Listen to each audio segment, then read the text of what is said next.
Azad Samaj party के राष्ट्रीय अध्यक्ष आदरणीय बड़े भाई चंद्रशेखर आजाद जी। भीम आर्मी जिंदाबाद, आजाद समाज पार्टी जिंदाबाद, जिंदाबाद जिंदाबाद। भाई इधर आ जाओ, सब इधर इधर आ जाओ। पता भी लगे कोई नुकसान पता लगे।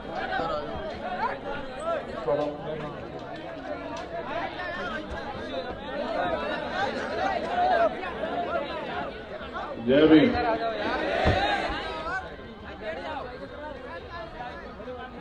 मैं धन्यवाद दूंगा देशराज भाई का कि उसने अपने छोटे छोटे साधनों से एक अच्छी सभा यहां कराई, क्योंकि लोकतंत्र का महापर्व यहां चल रहा है।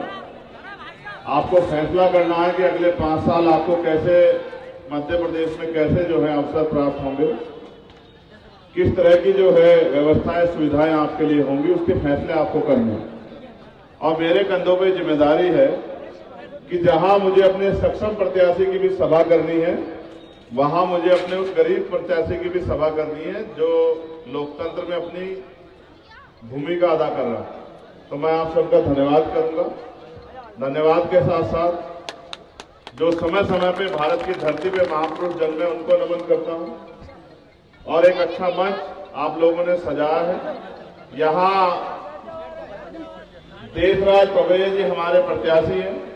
मैं आज कोई बहुत लंबी चौड़ी बात नहीं करने वाला, क्योंकि यहां के बाद फिर से सेवड़ा विधानसभा में कार्यक्रम है और मुझे वहां भी 5 बजे तक की परमिशन है। ये क्योंकि इस तरह का समय है, सभी पार्टियों की सभाएं होंगी, सभी पार्टियों को अवसर मिलेगा, तो कम समय में ज्यादा काम करना है। आप जानते हैं कि हमने लंबे समय से इस क्षेत्र में सेवा की।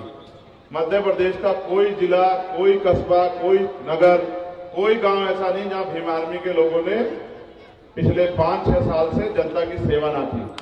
अब समय आया है कि जनता को सेवा के प्यार को वोट की शक्ति में बदलना चाहिए। एक तरफ जहां पैसे वाले लोग बड़े बड़े साधनों से प्रचार प्रसार कर रहे हैं, वहां आपके बीच आजाद समाज पार्टी ने जो बाबा साहब अम्बेडकर चाहते थे, बाबा साहब का यह सपना था कि राजनीतिक लोकतंत्र सामाजिक लोकतंत्र में बदले।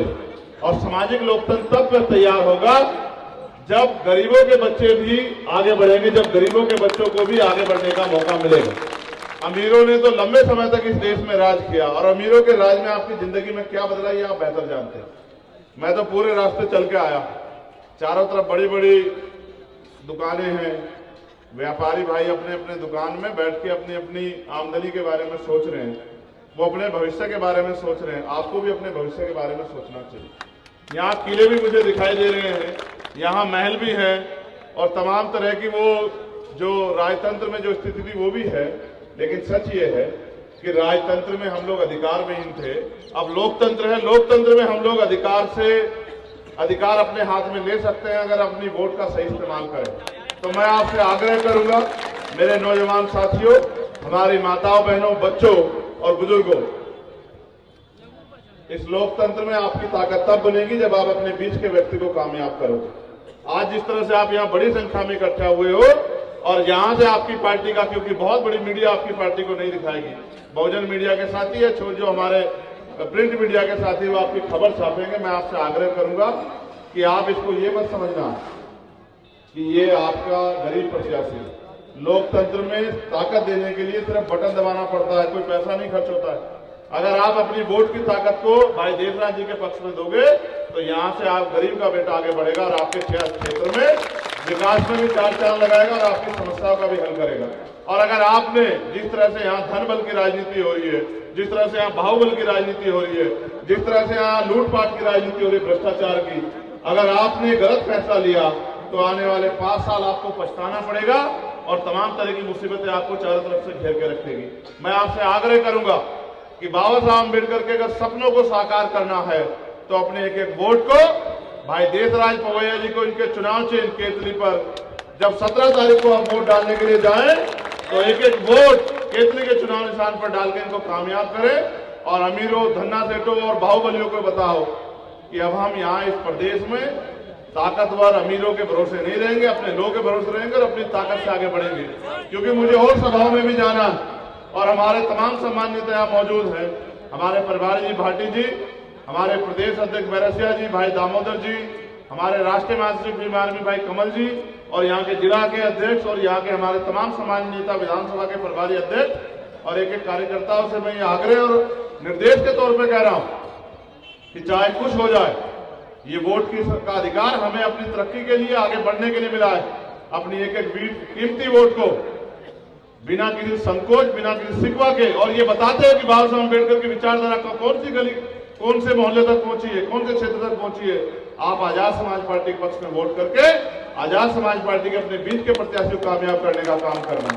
और धन्यवाद मैं अपने सभी कार्यकर्ताओं को दूंगा जो इतनी मेहनत से यहाँ लग रहे हैं, मगर मैं मानता हूं आपकी मेहनत जाया नहीं जाएगी, आपकी मेहनत कामयाब होगी। जिस तरह से आप यहाँ कम जगह में बहुसंख्यक रूप से खड़े होकर कुर्सियों की परवाह नहीं कर रहे हो, मेरा विश्वास है कि आपके द्वारा किया गया काम और ये भाईचारा जो बहुजन समाज में हम लोग बनाने का काम कर रहे हैं, ये कामयाब होगा और आपकी ताकत बढ़ेगी। बहुत बहुत धन्यवाद पुनः आप सबको और अपने प्रत्याशी को और अपनी माँ बहनों को धन्यवाद देता हूं कि उन्होंने इतना अच्छा प्रोग्राम किया। और मैं उनसे आग्रह करूंगा कि तुम हिम्मत मत हारना, आगे बढ़ते रहना।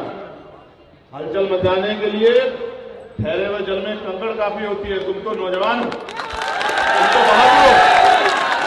जिस तरह से ठहरे हुए जल में कंकड़ जो है हलचल मचा देती है, ये अमीर बाहुबली ताकतवर लोग तुम्हारी मेहनत के आगे ये घुटने टेक देंगे। तुम लगातार आगे बढ़ते रहो, मेहनत करो, बस घबराना मत, पीछे मत हटना।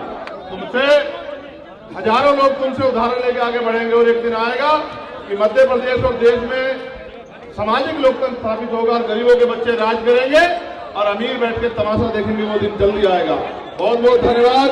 जय भीम, जय भारत, जय मंडल, जय जोहार, जय संविधान। आप सभी के लिए मंगल कामनाएं। एक बार मेरे साथ बताओ, आपका निशान क्या है? बताओ, जोर से बताओ। तो हम नारा जो देते हैं वो भी सुनो कि सारी पार्टी देख ली, सारी पार्टी देख ली। जैसे गरीबों के बच्चे आगे बढ़ेंगे, महलों वालों की नींव जो है हिल जाएगी। मेरी बात को याद रखना, ये राजा महाराजाओं का समय नहीं कि किले वाले राज करेंगे, गरीब के बच्चे भी राज करेंगे। इस बात को याद रख के आगे बढ़ो। बहुत बहुत धन्यवाद। आप सभी के लिए मंगल कामनाएं।